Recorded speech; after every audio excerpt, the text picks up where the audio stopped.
menganalisis akar penyebab dan dampak konflik sosial di masyarakat. Yang keempat, mengusulkan upaya penyelesaian konflik melalui diskusi kelompok. Dan yang kelima, menyajikan hasil pemahaman menggunakan metode talking stick. Oh ya, siapa yang masih ingat pembelajaran kita sebelumnya? Coba ada yang bisa menjelaskan sedikit tentang materi yang telah kita bahas minggu lalu? Saya Ibu. Baik, silahkan. Baik Bu, materi minggu lalu itu terkait interaksi sosial. Nah, interaksi sosial itu merupakan proses hubungan timbal balik antara individu dengan individu, individu dengan kelompok, dan kelompok dengan kelompok yang saling mempengaruhi dan membentuk hubungan dalam kehidupan masyarakat. Kemudian dalam interaksi sosial itu terjadi komunikasi, kerjasama, konflik, atau bentuk hubungan lainnya yang menjadi dasar terbentuknya struktur dan dinamika sosial. Baik, itu saja. Ada lagi? Saya Bu, silahkan. Yang pertama itu tentang kontak dengan kebudayaan lain, di mana ketika suatu masyarakat berinteraksi dengan kebudayaan asing melalui perdagangan, maka ide, nilai, dan teknologi baru dapat masuk dan mendorong perubahan. Yang kedua itu penemuan baru atau inovasi, di mana penemuan teknologi atau ide baru yang membawa efisiensi atau kemudahan dapat mengubah cara hidup masyarakat. Yang ketiga ada konflik sosial, di mana pertentangan antara individu atau kelompok dapat mendorong terjadinya perubahan dalam struktur atau norma sosial. Baik, masih ada atau sudah tidak ada lagi? Tidak Bu. Oke. Terima kasih yang sudah menjawab. Itu artinya kalian masih mengingat materi sebelumnya dan itu sangat bagus. Nah, hari ini kita akan melanjutkan pembahasan kita ke materi berikutnya yang masih berhubungan erat dengan materi sebelumnya. Kalau sebelumnya kita mempelajari tentang interaksi sosial dan faktor-faktor pendorong perubahan sosial, maka hari ini kita akan belajar tentang konflik sosial. Materi ini penting karena akan membantu kalian memahami lebih dalam dan berpikir lebih kritis tentang konflik sosial yang ada di dalam masyarakat. Jadi, pastikan kalian menyimak dengan baik, berdiskusi aktif, dan jangan ragu untuk bertanya jika ada yang belum dipahami. Siap belajar bersama-sama? Siap.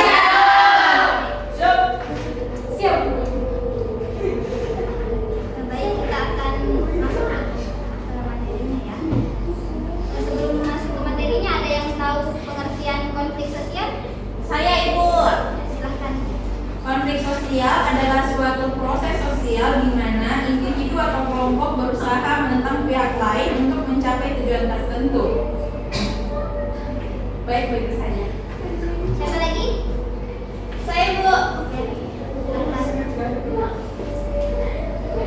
Konflik adalah suatu proses sosial di mana dua pihak atau lebih berusaha saling menentang, menghalangi, atau mengacaukan karena perbedaan kepentingan, nilai, pendapat, atau ide. Mungkin saja.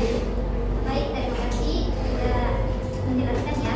Dan saya akan menjelaskan pengertian dari konflik sosial. Jadi,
golongan ekonomi atas dan bawah, antar generasi muda dan tua, atau antar kelompok profesional. Yang kelima itu konflik kepentingan. Jenis konflik ini timbul karena perbedaan tujuan atau kebutuhan antara individu atau kelompok. Konflik kepentingan sangat umum dalam masyarakat dan sering muncul dalam ranah politik, ekonomi maupun organisasi. Yang keenam, konflik antar pribadi. Konflik ini terjadi antara dua individu atau lebih karena perbedaan pendapat, nilai kepentingan atau bahkan kesalahpahaman. Meskipun tanpa kecil, konflik ini bisa berkembang besar jika tidak diselesaikan dengan baik. Dan yang terakhir, konflik antar negara atau bangsa.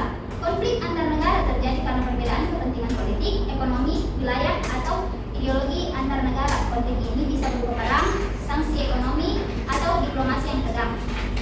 Setelah kita mempelajari berbagai jenis konflik sosial, mulai dari konflik gender hingga konflik antar negara, sekarang saatnya kita masuk ke tahap berikutnya, yaitu studi kasus. Dan studi kasus yang saya ambil di sini itu adalah sebuah tagar, ya, tagar kabur aja dulu. Pada awal tahun ini ada sebuah tagar yang menjadi viral di sosial media Indonesia, yaitu tagar kabur aja dulu. Tagar ini kebanyakan digunakan oleh anak muda untuk mengekspresikan keinginan mereka mencari peluang hidup yang lebih baik di luar negeri. Peluang hidup tersebut mencakup berbagai aspek, baik di bidang pendidikan, pekerjaan, maupun kualitas hidup secara umum. Hal ini menunjukkan ketidakpuasan terhadap kondisi sosial ekonomi di dalam negeri. Karena hal tersebut, banyak netizen yang berbagi informasi tentang lowongan kerja, beasiswa maupun peluang karir di luar negeri melalui tagar ini. Fenomena ini menunjukkan besarnya keinginan untuk melarikan diri dari tekanan sosial dan ekonomi domestik. Selanjutnya itu analisis melalui teori konflik. Yang pertama itu menurut Karl Marx. Marx berpendapat bahwa konflik sosial muncul dari pertentangan antara kelas-kelas dalam masyarakat, terutama antar pemilik modal dan pekerja. Dalam konteks ini, generasi muda yang merasa terpinggirkan oleh sistem ekonomi yang tidak adil dapat dianggap sebagai kelas yang tertindas yang mencari alternatif di luar negeri untuk memperbaiki kondisi hidup mereka. Yang kedua, menurut Louis A. Posser. Posser melihat konflik sebagai mekanisme yang dapat memperkuat solidaritas kelompok dan mendorong perubahan sosial. Fenomena kabur aja dulu dapat menjadi pemicu bagi pemerintah dan masyarakat untuk mengevaluasi dan memperbaiki kebijakan yang ada guna menciptakan lingkungan yang lebih mendukung bagi generasi muda. Baik, kita sudah mempelajari tentang konflik sosial, jenis-jenisnya dan juga studi kasusnya. Selanjutnya, Ibu akan memberikan kalian waktu selama 10 sampai 15 menit untuk membaca buku dan materi, memahami materinya. Tolong laptopnya ditutup.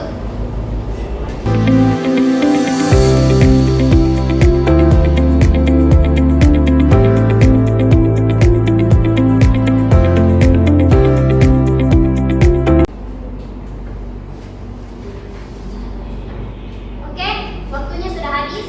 Silakan tutup bukunya. Simpan di dalam tas.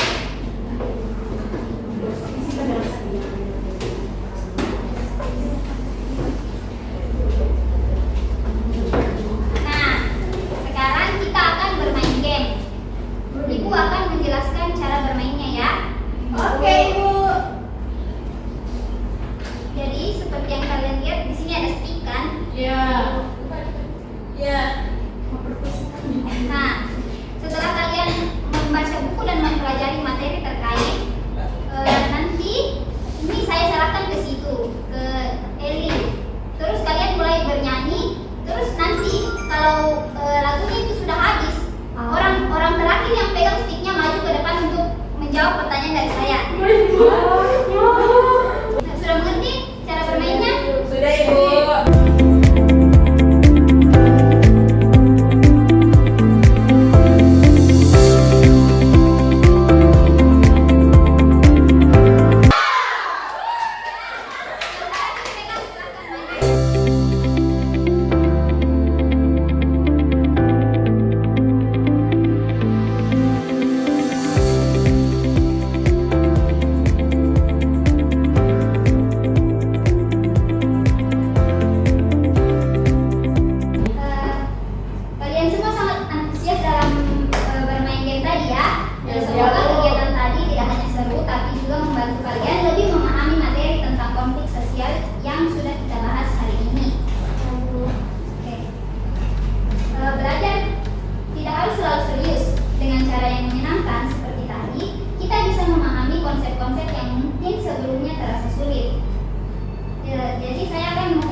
dengan nilai budaya maupun kekuasaan. Meskipun konflik sering dianggap negatif, sebenarnya konflik juga bisa menjadi sarana perubahan sosial jika diselesaikan dengan cara yang damai dan adil. Oleh karena itu, penting bagi kita untuk memahami penyebab dan cara menyelesaikan konflik secara bijaksana agar tercipta kehidupan yang harmonis di masyarakat. Oke, sebelum Ibu menutup kegiatan pembelajaran hari ini, kita akan melakukan refleksi pembelajaran dengan emoji. Caranya itu memasukkan emoji yang sudah Ibu siapkan ke dalam jar perasaan ini. Ada 3 perasaan ya, sangat senang, senang, dan sedih. Kalau lapar Bu, Nggak ada. oh iya Bu. Selain kali bikin lapar ya. Kalau kamu lapar makan tetap. Jadi